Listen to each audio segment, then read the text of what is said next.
Welcome students. मैं doctor Smita Sharma और मैं आपको बीएससी पार्ट फर्स्ट का पेपर फर्स्ट पढ़ा रही हूँ। उसके अंतर्गत हम यूनिट थर्ड कर रहे हैं। यूनिट थर्ड का एक चैप्टर हमने पढ़ लिया है जिसका नाम था मोशन अंडर सेंट्रल फोर्सेस, केंद्रीय बलों के अधीन गति। आज हम यूनिट थर्ड का सेकंड चैप्टर पढ़ेंगे। इस यूनिट के अंदर जो दो चैप्टर्स थे, एक हमने पढ़ लिया। आज हम दूसरा चैप्टर शुरू करेंगे जिसका नाम है द्रव्यमान केंद्र तथा रैखिक एवं कोणीय संवेग का संरक्षण, centre of mass and conservation of linear and angular momentum. तो हम इस चैप्टर के अंदर सेंटर ऑफ मास क्या है, वो हम क्यों पढ़ते हैं, उसका हमारे को लाभ क्या होता है, इन सभी चीज़ों के बारे में हम जानकारी लेंगे। तो सबसे पहले सेंटर ऑफ मास, द्रव्यमान केंद्र। द्रव्यमान केंद्र वास्तव में होता क्या है? देखिए, अभी तक जो हमने न्यूटन की जो मैकेनिक्स यांत्रिकी पढ़ी थी उसमें हम कोई भी चीज़ को एक यूनिट मानते थे। एक यूनिट कैसे? मतलब आपकी बहुत बड़ा पृथ्वी है, सूरज है, वो बहुत बड़ी बॉडी है, लेकिन जब हम उसकी गति की बात करते हैं या कोई भी चीज़ हम उसके अंदर अध्ययन करते हैं तो हम वो ये मानते हुए करते हैं कि वो जो पूरा द्रव्यमान है वो एक ही जगह पर केंद्रित है। इस तरीके से जैसे आप ट्रेन की बात करो तो ट्रेन, जैसे मान लो आप ट्रेन की कह रहे कि ट्रेन इतने बजे प्लेटफॉर्म पे पहुंची, तो इतने बजे पहुंची तो पूरी ट्रेन उतने बजे नहीं पहुंचती। मान लो 7:01 पे ये ट्रेन पहुंची, तो अगर हम वास्तव में देखें तो 7:01 पे हो सकता है इंजन प्लेटफॉर्म पे पहुंचा हो, ये भी हो सकता है कि सेकंड डब्बा 7:01 पे पहुंचा हो या लास्ट डब्बा 7:01 पे पहुंचा हो। अगर हम उसको वाइडर उसमें देखें और अगर हम उसको केवल ये कह दें कि ट्रेन हमारी एक ट्रेन चली आ रही है और वो इतने बजे प्लेटफॉर्म पे पहुंची, जब हमने उसको ट्रेन नाम दे दिया तो हमने क्या करा, उसके इंजन, डब्बे, गार्ड का डब्बा, सारों को हमने एक ही बिंदु पर शामिल कर लिया, ट्रेन के अंदर शामिल कर लिया। ठीक है। तो अभी तक की जो हमारी फिजिक्स जो हमने पढ़ी है उसमें हमने बहुत बड़ी बॉडी के अंदर बहुत सारे पार्टिकल्स हो सकते हैं, लेकिन हमने उन सभी पार्टिकल्स को एक ही एंटिटी माना है, एक ही मानते हुए हमने उसका अध्ययन किया।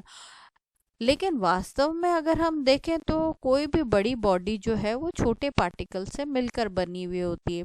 अगर हम वास्तव में ट्रेन की बात करें तो हमारे को 7:01 पे ये देखना पड़ेगा कि पहला डब्बा आया, लास्ट आया, इंजन आया, कौन आया, तो वो अलग अलग चीज़ हो जाती है। सारे डब्बे की अगर हम अध्ययन करेंगे तो सब अलग अलग टाइम पर आए। तो इस तरीके की अगर हम बड़ी बॉडीज़ की बात करें तो हमारे को क्या है, हमारे को अध्ययन करने के लिए हर एक चीज़ को अलग अलग आपको अलग अलग हिस्सों को अलग अलग प्रकार से आपको कैलकुलेशन करनी पड़ेगी। तो इससे तो हमारे को काफ़ी दिक्कत होने लगेगी। तो इस समस्या का समाधान हमारे पास एक है, वो है द्रव्यमान केंद्र। तो अब द्रव्यमान केंद्र हम कैसे डिफाइन करते हैं?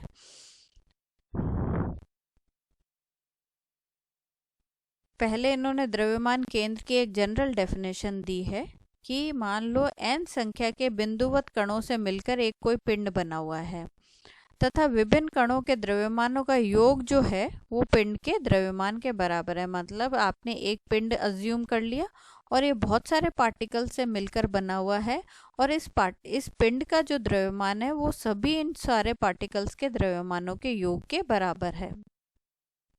इसलिए पिंड किसी भी कण की गति संपूर्ण पिंड की गति की प्रदर्शित करता है।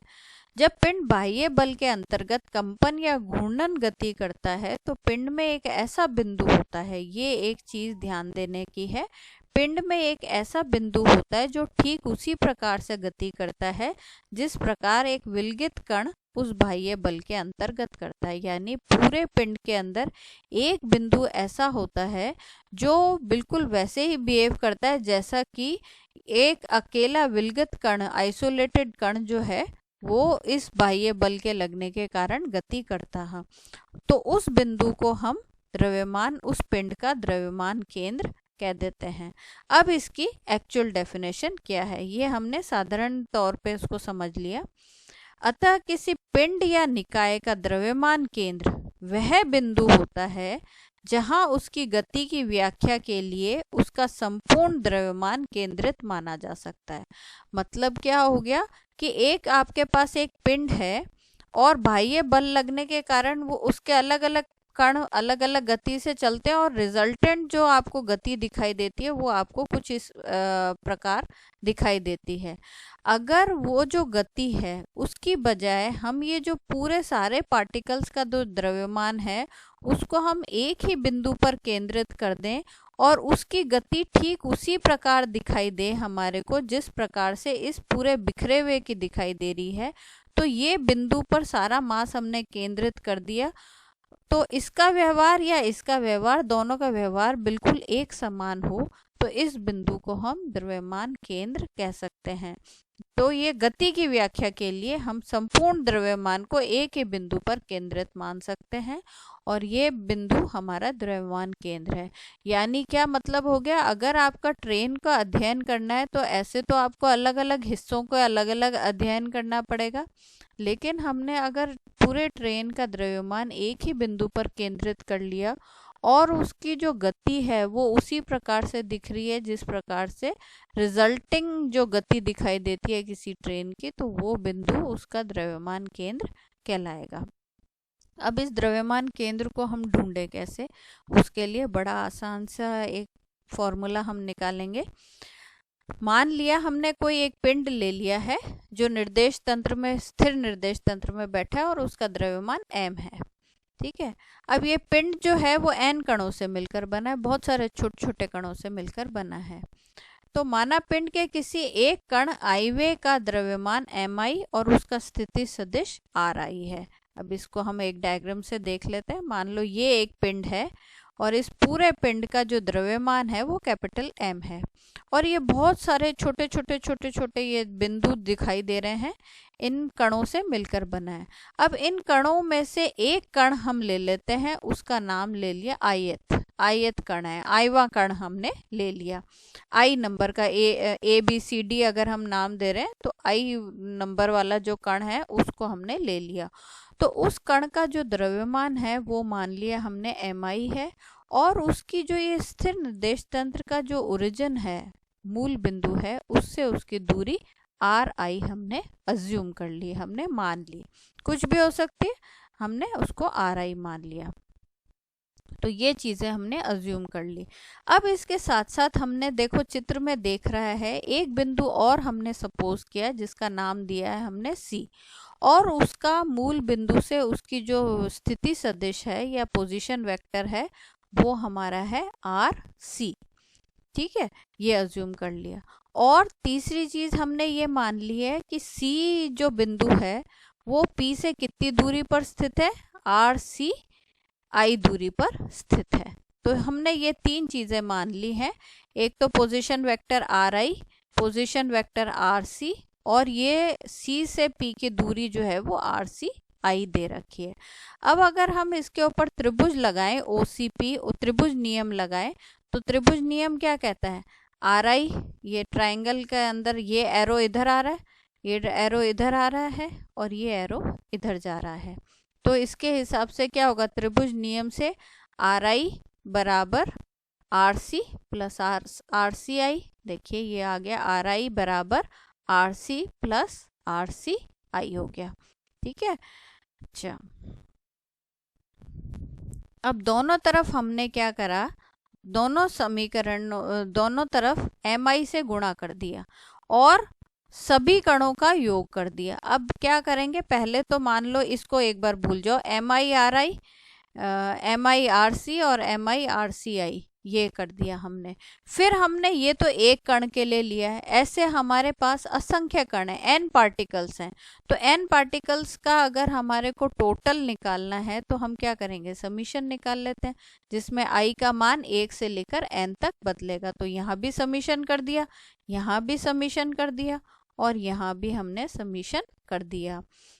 ठीक है, अब इस समीशन के रिजल्ट क्या निकले, अब देखो mi rci का समीशन, इसका मान 0 होगा। यदि अगर इसका मान 0 हो जाता है तो बिंदु सी पिंड का द्रव्यमान केंद्र कहलाता है। अब मुख्य चीज क्या हो गई, अगर इसका मान 0 हो जाता है तो सी जो है वो पिंड का द्रव्यमान केंद्र कहलाता है। अर्थात किसी पिंड का वह बिंदु जिसके सापेक्ष पिंड के विभिन्न कणों के द्रव्यमान तथा उसके सदिश दूरी के गुणनफल का योग 0 होता है, उसे पिंड का द्रव्यमान केंद्र कहते हैं।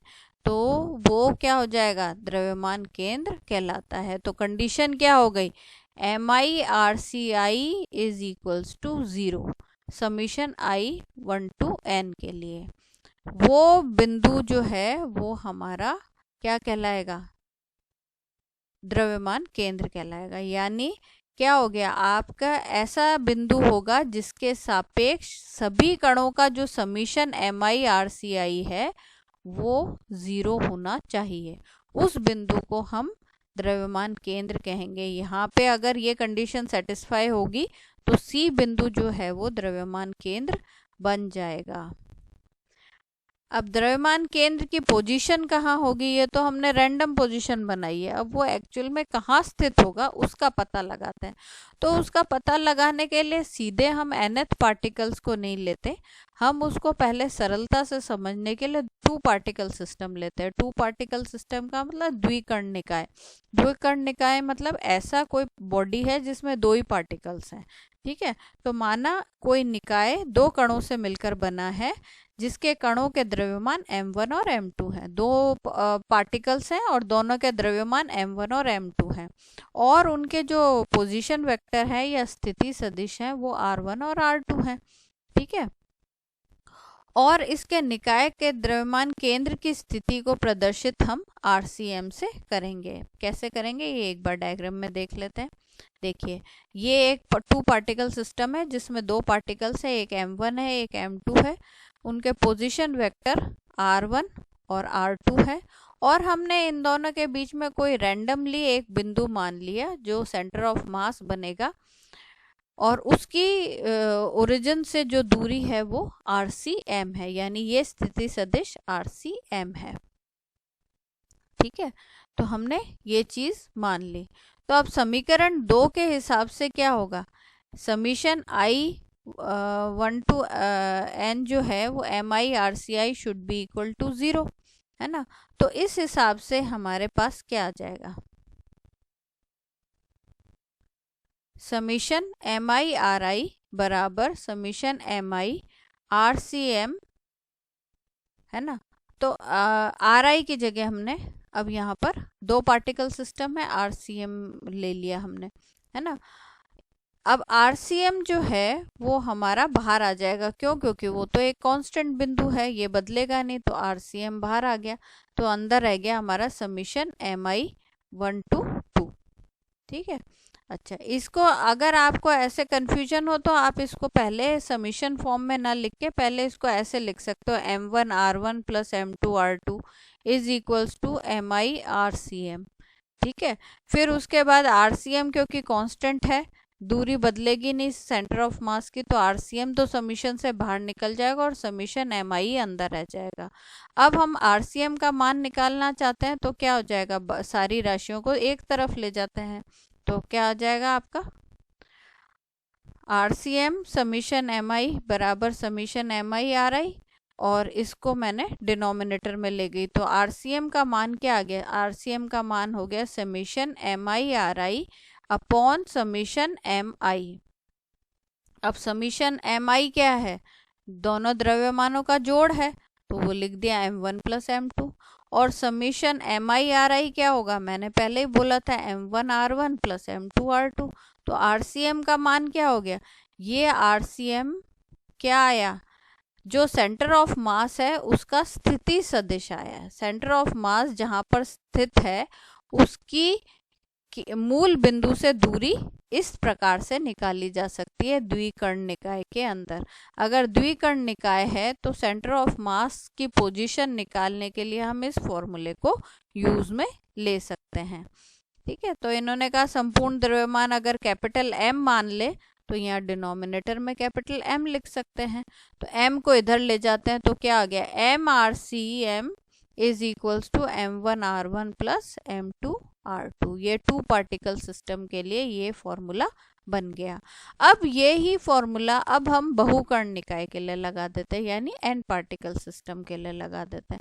तो m पार्टिकल सिस्टम के लिए लगाने के लिए हमें क्या अज्यूम करना पड़ेगा, मान लो कोई कण है जो n पार्टिकल से मिलकर बना हुआ है और उन पार्टिकल्स का द्रव्यमान क्रमशः m1 m2 mn तक है और उनके स्थिति सदिश जो है वो r1 r2 rn है। तो क्या होगा, और उनका पोजीशन वेक्टर वही RCM ही मान लिया, तो उसके आधार पर हमारा क्या हो जाएगा, समीशन MI/RI बराबर समीशन MI/RCM। अगर आपको ये थोड़ा सा कंफ्यूजन हो रहा है कि ये बार बार ये टर्म हम क्यों ले रहे हैं,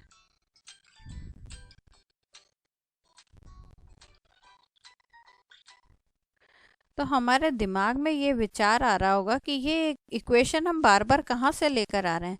तो इस इक्वेशन को आप देखिए, ये हम कहाँ से ला रहे हैं, जो हमने पहले डेफिनेशन दी है उससे लेकर आ रहे हैं। हमने डेफिनेशन में क्या दिया था कि अगर समीशन MI/RI बराबर MI/RC होगा तो ये चीज़ जीरो होगी, और ये चीज़ तभी ज़ीरो होगी जब हमारा अगर ये चीज़ जीरो हो जाती है तो ये इक्वेशन केवल इतनी ही रह जाएगी, है ना, यहाँ से लेकर यहीं तक ही रह जाएगी, ये चीज़ तो ज़ीरो हो जाएगी, है ना, ये तो जीरो बन जाएगी आपकी इक्वेशन का पार्ट। और ये जब जीरो हो जाएगी उस स्थिति में RC जो है वो क्या हो जाएगा, RCM बन जाएगा, द्रव्यमान केंद्र की का स्थिति सदिश बन जाएगा। तो मैं ये वाली जो इक्वेशन है, इस इक्वेशन को मैं हर जगह काम में ले रही हूँ। तो ये देख ही लीजिए, ये यहाँ पर भी मैंने वही इक्वेशन काम में ली है। क्यों, क्योंकि मैंने इस बिंदु को सेंटर ऑफ मास माना है और इस कारण से जो MI ये वाला जो पार्ट है MI/RCI ये जीरो हो गया हमारा। तो ऐसे ही मैं n कर्ण निकाय के लिए भी ले लेती हूँ। तो n कर्ण निकाय के लिए ये समीशन साइन आ जाएगा उसके अंदर। तो द्रव्यमान केंद्र की परिभाषा से ये ज़ीरो होता ही है। तो RCM का मान हमारा इस केस में क्या हो जाएगा, RCM का मान हमारा इस केस में summation MI/RI upon summation MI हो जाएगा। इसको ओपन करेंगे n पार्टिकल्स के लिए तो क्या आ जाएगा, m1r1 plus m2r2 plus m3r3 plus mn/rn upon m1 plus m2 plus mn, है ना, ऐसे RCM निकल जाएगा। तो ये हमारा n पार्टिकल सिस्टम के लिए आ गया। अब n पार्टिकल सिस्टम में total mass of the body अगर कैपिटल M है तो हम कैसे लिख सकते हैं इसको, कैपिटल M बराबर समीशन MI, है ना, तो इसको RCM में डिनोमिनेटर में M आ जाएगा। अब इसको हम दूसरा एक और रूप में लिख सकते हैं। आप ये सोचे कि आपके पास स्थिति सदिश के रूप में दूरियां नहीं है, आपके पास XYZ कोऑर्डिनेट सिस्टम है, तो हम सेंटर ऑफ मास को कैसे लिखेंगे। तो सेंटर ऑफ मास को अगर आपके पोजीशन कोऑर्डिनेट्स दे रखें किसी बिंदु के, जैसे मान लो सेंटर ऑफ मास जो है वो RCM बिंदु है और उसके निर्देशांक XCM, YCM और ZCM है, तो हम कैसे लिखेंगे। ऐसी स्थिति में हमें पता है पोजीशन वेक्टर को हम कैसे डिनोट करते हैं, RCM बराबर XCMI plus YCMJ plus ZCMK आ जाएगा। अब हम इसी प्रकार से बाकी R1, R2, R3 जितने भी हैं उन सब को भी हम ऐसे ही लिख सकते हैं, X1I plus Y1J plus Z1K, ऐसे ही R2 के लिए लिख सकते हैं, ऐसे ही R3 के लिए लिख सकते हैं। अब हमारे को क्या है, XCM निकालना है। तो XCM क्या होगा, केवल X बिंदुओं का समीशन होगा। कैसे होगा देख लीजिए, XCM बराबर MX1 plus M2X2 plus MN/XN तक आ जाएगा, ऐसे ही M1 plus M2 plus M3 denominator में आ जाएगा। यानी XCM जो है summation MI/XI upon capital M के बराबर होगा। बिल्कुल ठीक इसी प्रकार से YCM का क्या हो जाएगा, समीशन MI/YI अपॉन M, ऐसे ही ZCM क्या हो जाएगा, MI/ZI अपॉन M के बराबर हो जाएगा। ये हम कब लेंगे, जब हमारे पास निर्देशांक, उसके निर्देशांक दिए हुए हैं, किसी हर एक बिंदु के निर्देशांक अगर हमारे को ज्ञात हैं, स्थिति सदिश हमें नहीं दिए गए, तब हम ये फॉर्मूला यूज कर सकते हैं। अब अगर हमारे पास ऐसा कोई कण है जिसके अंदर जो असंख्य कण हैं और वो सतत रूप से वितरित है और उनके बीच की जो दूरी है वो बहुत ज़्यादा कम है, ऐसी स्थिति में हम क्या कर सकते हैं, समीशन को हम इंटीग्रेशन से रिप्लेस कर सकते हैं।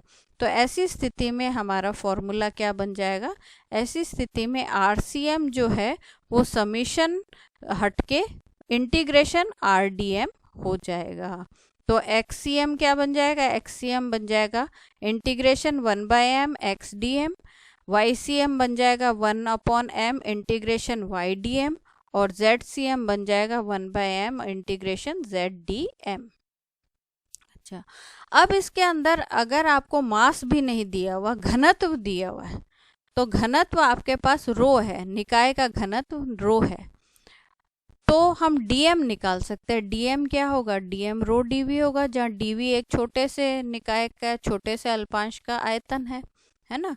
तो डीएम की जगह हमने रो डीवी लिख दिया। तो ऊपर वाली समीकरणें अब नई सिरे से लिखी जा सकती हैं। आरसीएम बराबर 1/m रो आर डीवी, ऐसे ही एक्ससीएम को लिखेंगे 1/m integration of rho x dv and so on, y और जेड के लिए भी लिख सकते हैं। तो नियमित ज्यामितीय आकार की वस्तुओं का द्रव्यमान केंद्र यह बिंदु होता है जिसके चारों ओर वस्तु सिमेट्रिकल होती है। जैसे गोला, चकती इत्यादि का द्रव्यमान केंद्र की स्थिति उपरोक्त समीकरणों की सहायता से ज्ञात की जा सकती है। अब ये है कि सेंटर ऑफ मास तो हमने ज्ञात कर लिया। अब अगर मान लो कोई बॉडी गति करती है, तो उसका द्रव्यमान केंद्र किस वेलोसिटी से गति करेगा, उसमें कितना त्वरण उत्पन्न होगा, हम उसका अध्ययन अगले नेक्स्ट लेक्चर में करेंगे। धन्यवाद।